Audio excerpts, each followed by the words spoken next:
On March 13th, 1964, Catherine Kitty Genovese was she drove home. She was a bartender in New York City, and she was driving home at like 3 in the morning. And a man, let me think, what's his name? Winston Mosley, sitting in his car, literally waiting for a woman to murder. That was his goal. He went out that night trying to find a woman to murder because he said that women were easier victims. He saw Kitty drive by. He followed her to her apartment. It's about 100 feet from the parking lot to her house, or to her apartment. She started walking. When she saw him, she started running. She didn't make it. He overtook her and he stabbed her twice. And as he's stabbing her, she screams out, "Oh my God, he stabbed me, help me." There were neighbors awake at 3 in the morning because it's New York City, a city that never sleeps. And then one neighbor yelled out, "You let that girl alone." And Mosley ran off. So here's Kitty stabbed. She manages to crawl to the door of her apartment, but she's so weak that she can't open it. It's locked and she can't get in it. And so Mosley waits about 20 minutes and he comes back and he finds her. After searching around, he finds her. He stabs her again, rapes her, and murders her. Her roommate comes out, holds on to her. They, at this point, finally called 911. 30 minutes from the first time she was stabbed, 911 was called. And she died in the ambulance. Right. Now, her death caused an uproar in New York because the Times reported that 38 people heard or witnessed what happened and nobody did anything to help. Now, that was an exaggeration. It wasn't 38. They can't confirm that. But they can confirm that multiple people heard her cry out. And not one person went out to chase him away. Not one person went out to check and see what was going on. Not one person went out to help her. Had someone gone out that first time to help her, to see what was happening, to check on it, she might have lived. She might have been saved had 911 been called that first time.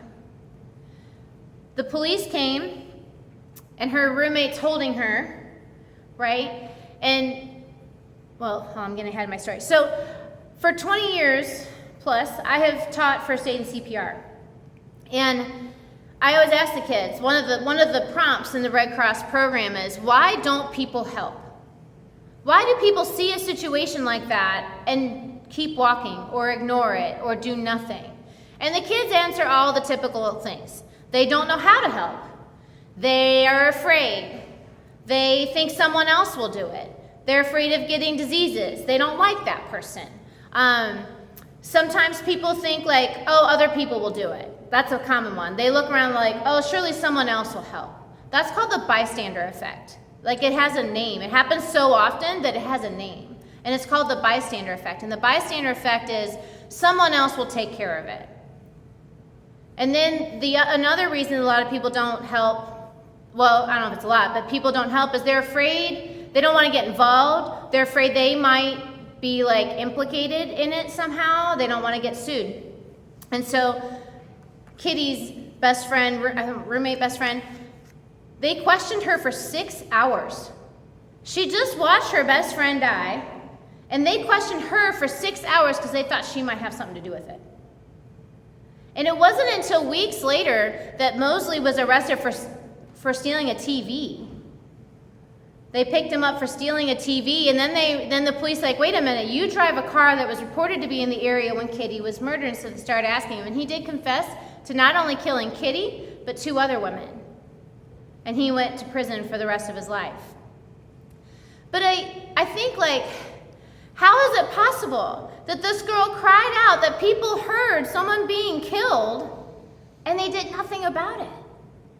Like, I can't imagine, and I want to believe that none of us would do that, right? But this happens. Like, I was looking up basically the bystander effect because I knew what concept I was trying to find, and there are multiple stories of this happening. Of people hearing or seeing something going on, and they're like, oh, someone else will take care of it. Oh, I'm sure it's fine. And they just keep on walking. And so this concept, Jesus addresses this concept in the Bible. So It's in the book of Luke. Jesus has been sending the people out. I call it the internship, when he sends the 72 out, and they go out and they come back and they tell them how it went. And so they're out chatting, and some of the teachers are there. And they are always trying to catch Jesus. They're always trying to trip him up. They're trying to get him to say something they can use against him. They're always trying to find something they can use to discredit him. So on one occasion, it says in Luke 10, experts in the law stood up to test Jesus. Teacher, he said, what must I do to inherit eternal life? What is written in the law? Jesus replied. How do you read it? I love that Jesus answers in questions. And he answered, love the Lord your God with all your heart, all your soul, all your strength, all your mind, and love your neighbor as yourself. Good answer, teacher of the law. That's what he should say. And Jesus says, you have answered correctly. Do this and you will live. But the teacher wanted to justify himself, so he asked Jesus, and who is my neighbor? In reply, Jesus said, a man was going down from Jerusalem to Jericho when he was attacked by robbers. They stripped him of his clothes, beat him, and went away, leaving him for dead. A priest happened to be going down the same road, and when he saw the man, he passed by on the other side. So too a Levite, when he came to the place, saw him and passed by on the other side. But a Samaritan, as he traveled, came where the man was. When he saw him, he took pity on him. He went to him, bandaged his wounds, pouring out oil and wine. Then he put the man on his own donkey and brought him to an inn and took care of him. The next day he took out 2 denarii, gave them to the innkeeper, saying, look after him, and when I return, I will reimburse you for any extra expenses you may have. Which of these 3 do you think was a neighbor to the man who fell into the hands of the robber? The experts of the law replied, well, the one who had mercy on him. And Jesus said, go and do likewise. Sounds familiar, right? It's not that dissimilar from the kiddie story. This is a parable, it's a story, so Jesus is not telling a specific story, and yet we've seen this story lived out. People heard what was happening to Kitty, and they just kept walking by. I don't know about walking by, but you know what I mean? They just turned over.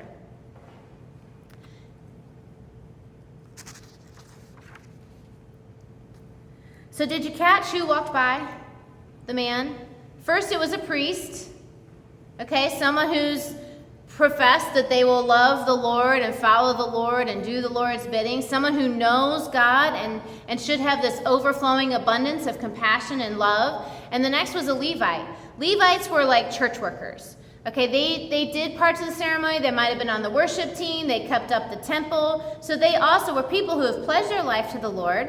These are people who say that they love the Lord. And they not just walked by. They were like, ew. They walked on the other side of the street. So it doesn't say like, oh, the priest didn't see him and walked by. The priest saw him and was like, ugh, and walked around him and ignored him. The Levite saw him and was like, ugh, I don't want to get my hands dirty. I got things to do. I got places to be. I'm sure he'll be fine. And walked around him. It was a Samaritan who stopped to help. And what we might not realize is, because we know the Good Samaritan Law, right? Like the Good Samaritan Law says it's from the story. If you try to help somebody and you hurt them or it doesn't work out, they can't sue you. Like that story comes from this. So we think of as a Good Samaritan, we think that's a good thing. We use that word like you're a good Samaritan, you're a good job. But in Jesus' time, Samaritans were like bad. They were considered the dirty like heathens, right? They were looked down on. They were considered like people not worthy of esteem. Like nowadays, it'd be like drug lords. You know what I mean? Like they were, like I try to think of what we would think are like terrible people, right? So they were considered like a drug lord, almost like, with that kind of like, ugh. And so Jesus is saying, you might know the law and you might say with your words that you love the Lord, but here's this person that you think to be reprehensible and they did the right thing. They loved the neighbor. I'm sure that when the teacher asked Jesus this question, who's my neighbor, they were hoping that Jesus would say, well, of course, all the good Jewish people. I'm sure they were thinking he'd say, oh, all those good people that come to church and are part of your community. And Jesus is showing, no, it's not that. You got to get that idea of the good people out of your mind, right? You've got to stop thinking in terms of, we only help those people who are like us. We only help those people who believe the same things we do. We only help those people who live a good life. We only help those people who are trying to get their stuff together. And Jesus is like, no. That's not how this works, right? I want to believe that if any of us saw a person beaten and dying, that we would stop and help them. Like, I'm sure that we would all do that. But how many times do we walk by a person who's having a really bad day and we're like, oh, they'll be fine? How many times do we see a neighbor who's struggling and we keep walking? How many times do we have that coworker who every time we see them we're like, oh, here comes Sally. What's she going to complain about today? She's always got something. And we like see her at the water cooler and we're like, I don't need water right now. And we go the other direction. Okay, it doesn't have to be someone who's been stabbed and is dying. People can be dying emotionally. And how many times do we like, I don't want to get involved in that? Or that family member who's just a hot mess express. And we see them and we're like, oh God, here comes Uncle Joe. Who invited that guy? Right? Like, how are we going to have fun? Because all he's going to do is tell us about how terrible his life is. Okay? How many times have we turned a blind eye to people who are hurting emotionally or physically because they're messy? In my missions class, we keep having to look at websites with like a bunch of starving people and refugees, and he keeps trying to get our hearts to break for things around the world. And it's really, I find that it's sad how desensitized I am to that. I see that like when I'm on my Facebook, Compassion International shows some cute little starving kid, and I'm like, scroll. I don't have time for that. I already sponsored one kid, it's fine. And it's really easy to scroll. It's really easy to think, I just wish that guy would quit. He is such a pain in the butt. I hate him. Or I wish that neighbor would move. They drive me crazy. Or gosh, here she's crying again. Oh, gotta go. And we make an excuse to not have to take that time. We come up with like, well, I'm busy. Well, I already give. Oh, well, I got somewhere to be. I'm sure someone else will take care of it. And we do the bystander effect through the way that we don't love them or don't listen to them. Right? But I was reading in Hebrews 13. Paul is telling, these are the Jewish people. So the Hebrews were people who had been Jewish and they're still kind of following the old Jewish way. And he's like, guys, there's a new way. Stop it. But in Hebrews 13, he's saying, no matter what, make room in your heart to love every believer. Show hospitality to strangers, for they may be angels from God, showing up as your guests. Identify with those who are in prison as though you are suffering with them, and those who are mistreated as if you feel their pain. So he starts off, they're like, okay, this is good. Love believers. I can get behind that. Believers are my people. They're my family. They agree with me. I can do that. Then he says, love strangers. And you're like, okay. Now, Jesus isn't just talking strangers like someone you've not met. He's also talking about people who have strange ideas. Ones that aren't like yours. So if you're hardcore Republican, he's like, yeah, and also love the Democrats. If you're hardcore, pro-vax, then love the no-vax people, whatever side of the dichotomy you want to be on. He's saying you also need to love the people who are strange to you. Those people who you look at the way they live your life and you're like, I just can't understand how you can live that way. I just don't understand how you can parent your kids that way. I just don't understand why you can even think that it's a good idea to show up to work looking like that. Those are strangers too. They have strange ideas to us. Then Paul pushes it even further. Identify with those in prison. Those in prison, those are bad people. They did bad things, that's why they're in prison. Right? That's what we want to think. Those people deserve to be there. They're bad people. And he's saying, no. You need to find a way to identify with them. Identify. That means I find something that we have in common. And what we have in common is the Lord loves us both. So even someone who committed a heinous crime, even this Mosley guy who killed Kitty Genovese, we're supposed to find a way to identify with that guy. I have found, there's a quote in some book, and I would love to tell you which one it is, and I don't know. It says, hurting people hurt. So if someone hurts somebody, a lot of times it's because they're hurting themselves. I often feel like when someone misbehaves, they have an outage themselves. And Jesus is saying, even if they do reprehensible things, we are still to identify with them and love them. And then finally he says, those who are mistreated. I find, especially as a teacher, there's always that one or two kids that the other kids just don't like for some reason. And then it becomes like the thing to do to be mean to this kid. You know, it's usually some poor kid who has a terrible family situation, who's literally poor, who can't wear the right shoes, who is struggling in school, and the other kids decide he's the easy target, and so they all then they kind of all gather around being a jerk to this kid. And we all sit there and go, yeah, I remember that from school, but it happens in workplaces. People grow up to be the same people. Can you think of someone, those of you who are still working, in your workplace who's that guy that everybody can't stand? And people love to just complain about Gary when they're at lunch. Like the Karens of your organization, you know? And Jesus is like, even the people who are mistreated, don't add to that. Find a way to help those mistreated people. Find a way to stand up for those who can't stand up for themselves. I was thinking about this. I've been really convicted by this because in this class I'm realizing how selfish I am. And there's a prayer that I have heard before that says, break my heart for what breaks yours.